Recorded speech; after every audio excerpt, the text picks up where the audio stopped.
Talking about the week of November 20th. We have Mercury and Venus changing signs, a lot of planets moving through the Scorpio, Sagittarius axis, and many other things. So check this out.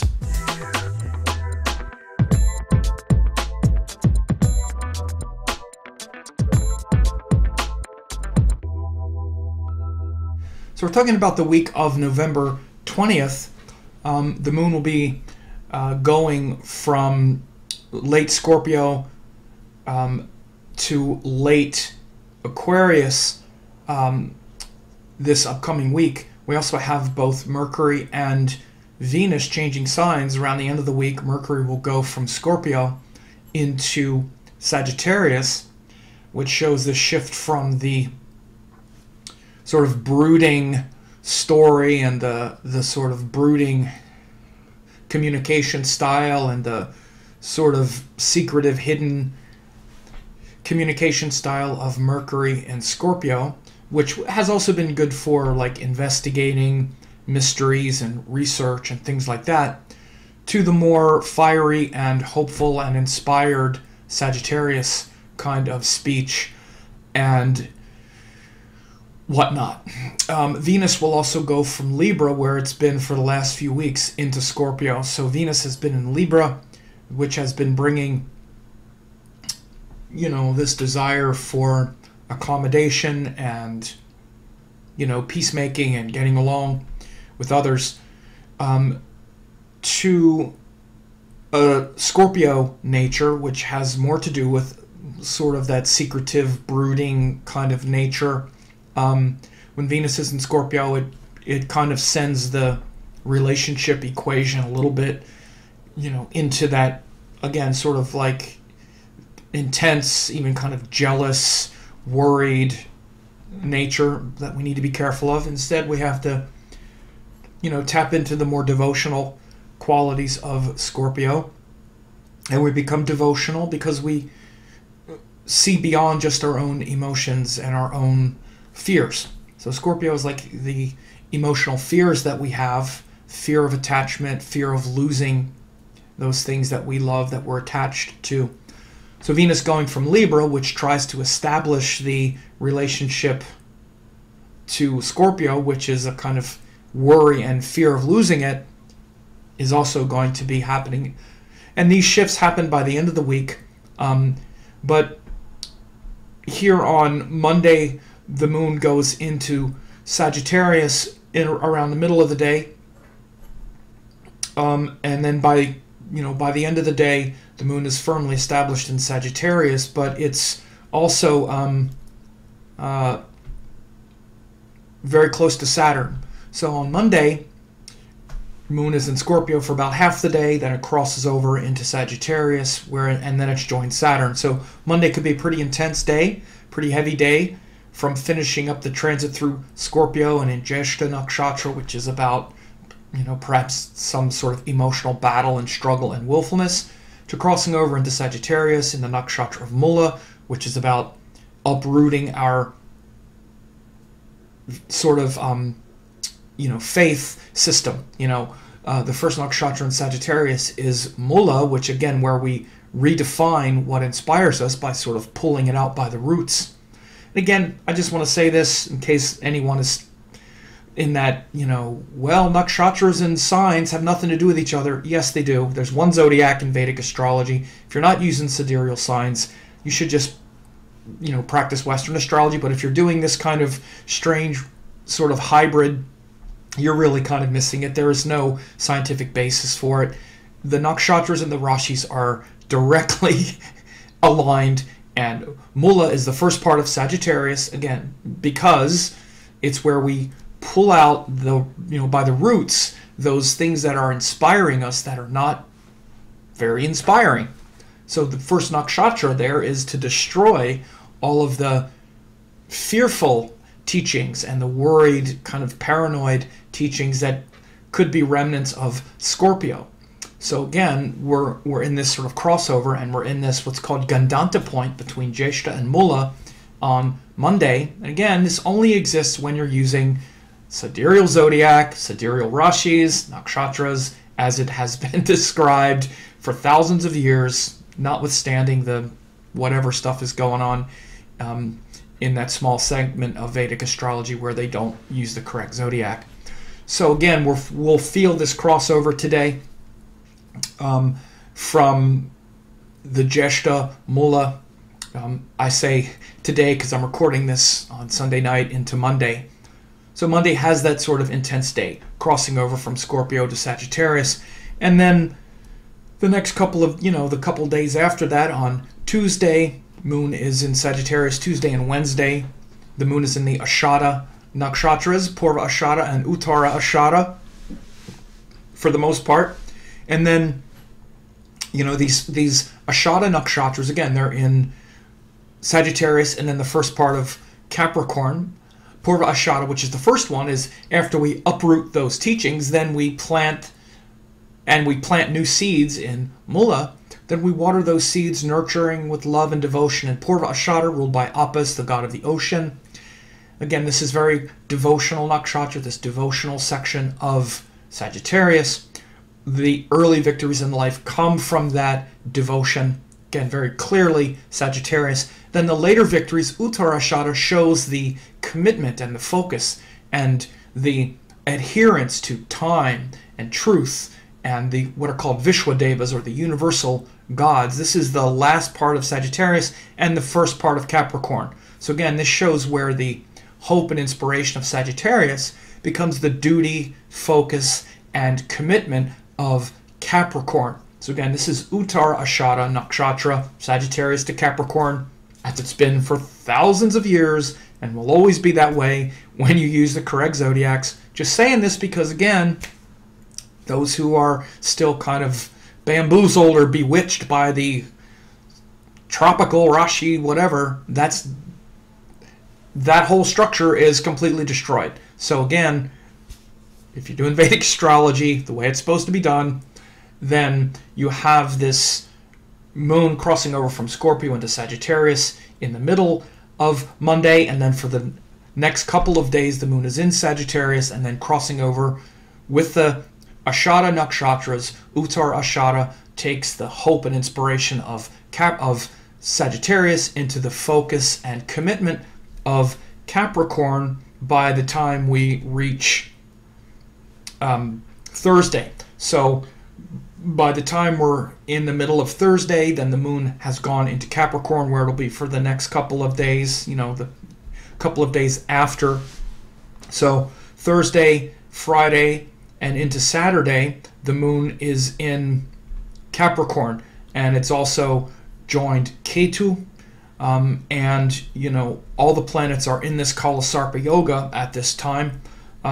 It's pretty intense when the moon then butts up against that point of breaking out. A couple months ago when this happened is when that Las Vegas shooting occurred, right as the moon was breaking out of the Kalasarpa yoga. I guess that was early October. Time is going so quick I can't keep my head straight. But so again, on Thursday, moon is in Uttara Ashada for half the day, then it goes into Shravana. Nakshatras are changing sort of around the middle of the day. But then, the middle of the day, Thursday, then into Friday, the moon then goes into Shravana Nakshatra, which literally means hearing, listening.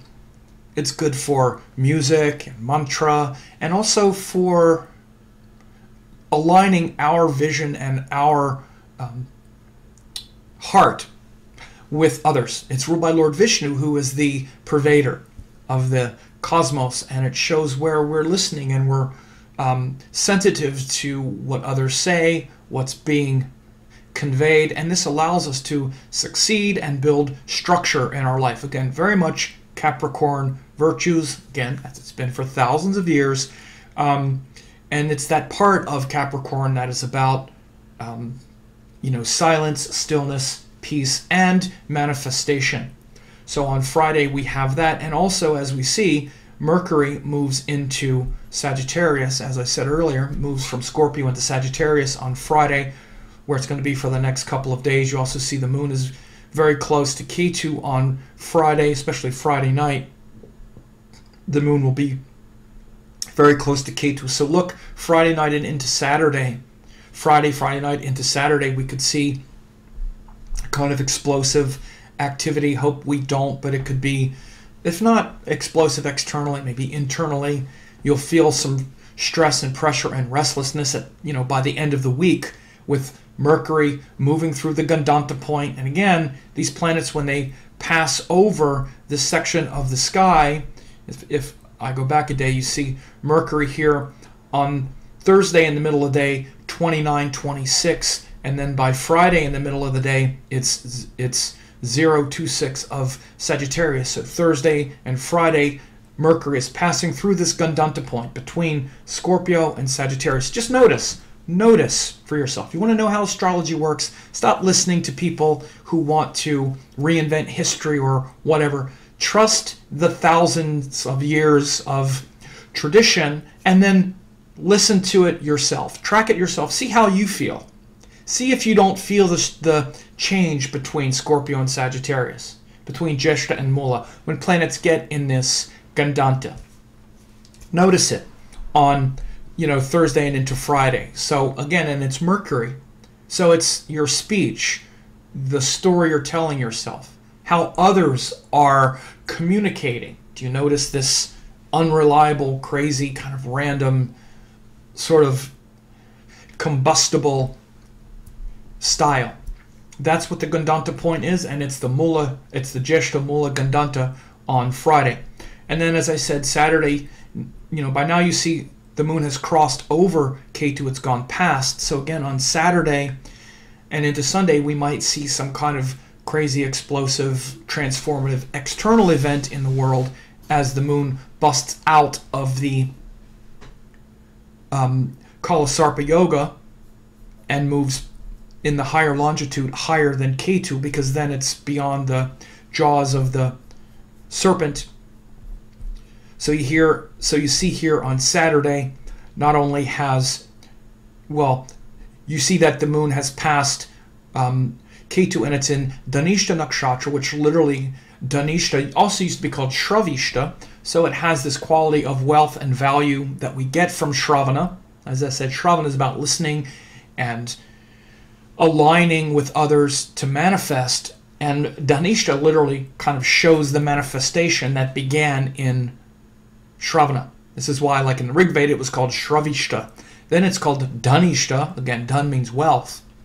So it's that kind of nakshatra and that kind of day on Saturday. But, wealth is not just money. It's also spiritual wealth and value. The symbol is Lord Shiva's drum, the mridangam, the drum of creation.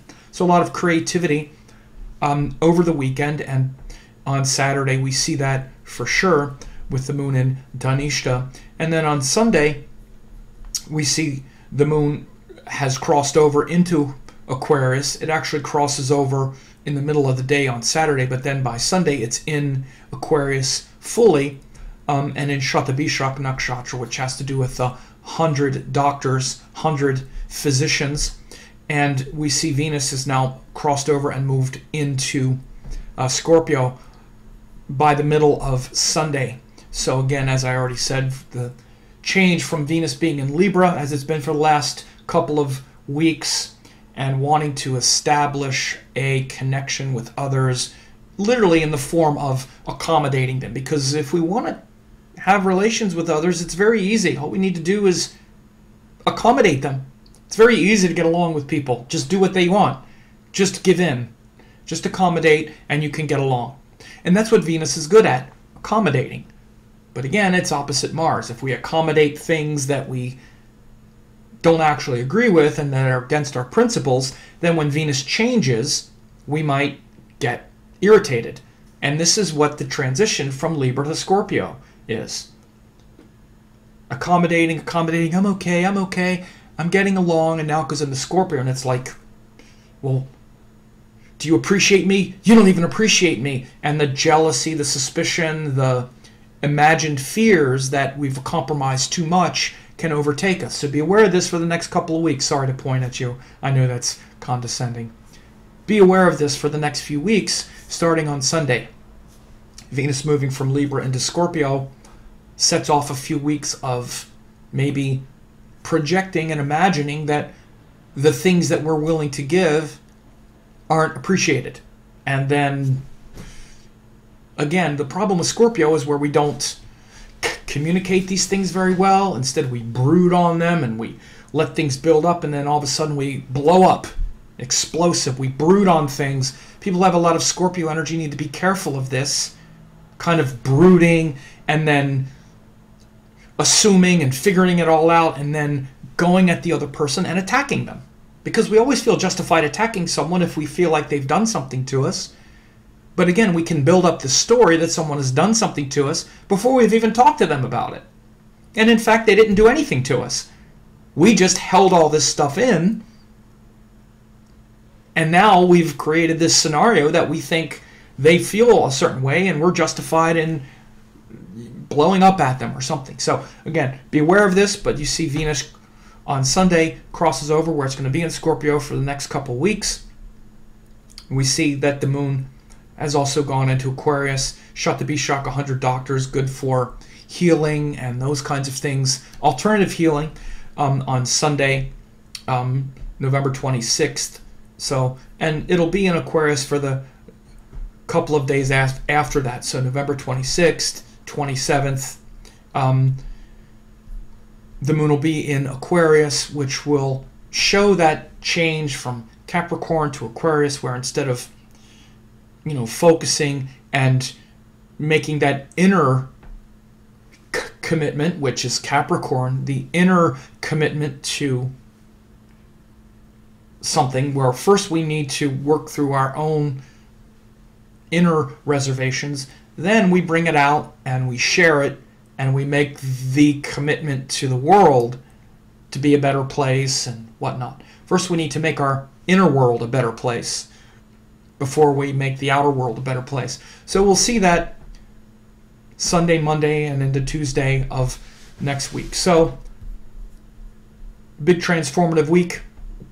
Especially Monday could be pretty intense. Also around the end of the week when the moon passes past this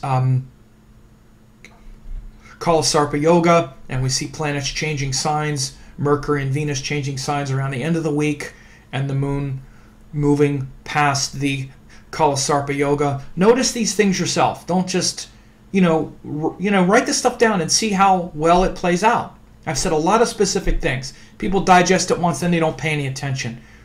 Make some notes and see how those things play out. And by the way, I do detailed forecasts every day. I've been doing daily forecasts based on the sign, the nakshatra, the tithi, which I didn't even talk about in this video. Tithis are like new moons and full moons are tithis, but it's also second, third, fourth, fifth lunar day. They all have their own quality.